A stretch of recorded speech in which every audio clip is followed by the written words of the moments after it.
My name is Maria Teresa Mabry, M-A-R-I-A. Teresa, T-E-R-E-S-A. Mabry, M-A-B-R-Y. Awesome. Okay.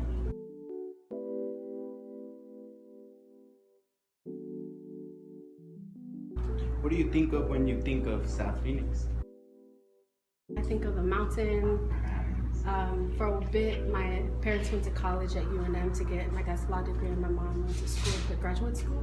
So every time we would come back home to visit, see the lights on the mountain, I think of resilience, I think the beauty of our people, I think the vastness and depth of our culture that is expansive, that is working class, that is mixed gendered, is multiracial, and is firmly rooted in this place that has been so isolated intentionally and strategically by the city of Phoenix and within the state.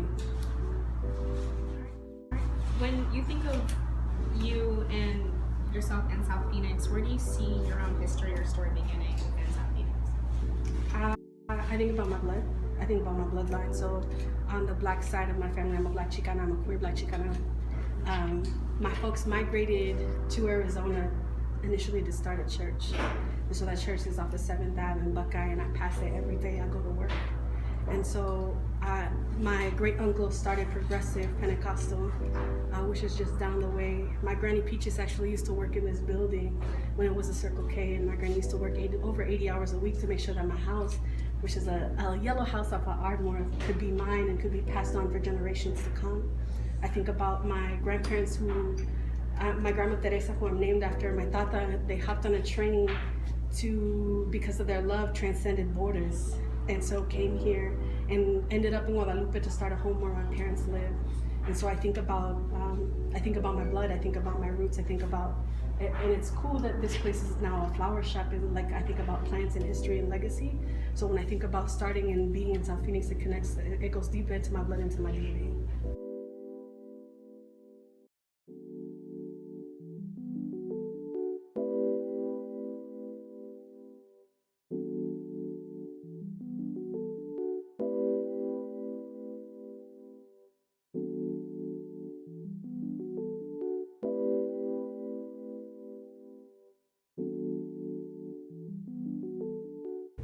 We're criminalized by the police, but we're not a community full of people who want to do harm. Actually, we're full of people who love each other and will throw down for each other and will show up for each other and make sure, like, oh, I saw that your trash wasn't out. My neighbor, he takes out my recycling because I'll be forgetting. It's right there in front yard.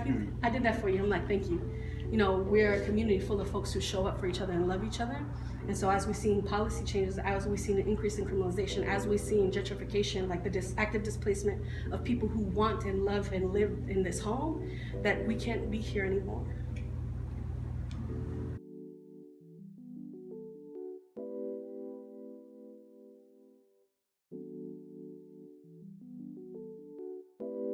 What is it that you feel is the soul of South Phoenix? It's the people. It's like if you like a soul of any city is its people, is its culture, it's the bloodline, it's the what lives in you. Like I know where I come from, I know who I am. I grew up from being raised in Guadalupe in South Phoenix by mixed race, queer, transmasculine person here and understanding who I am. And so like if you don't realize that the people of the blood are the soul of the city of Phoenix, you don't understand that this place that we have to take care of and as stewards, that is the soul and the spirit of what exists here, then you are actually misinformed and creating and perpetuating a lot of harm in our place and in our homes. And it happens most quickly in places where we have historically and presently marginalized folks, right? Whether it's you didn't know how to register to vote because nobody taught you how to engage, or it's this folks are actively disenfranchised from any democratic processes, right? And if you're a community member, you should have a say what happens in your neighborhood.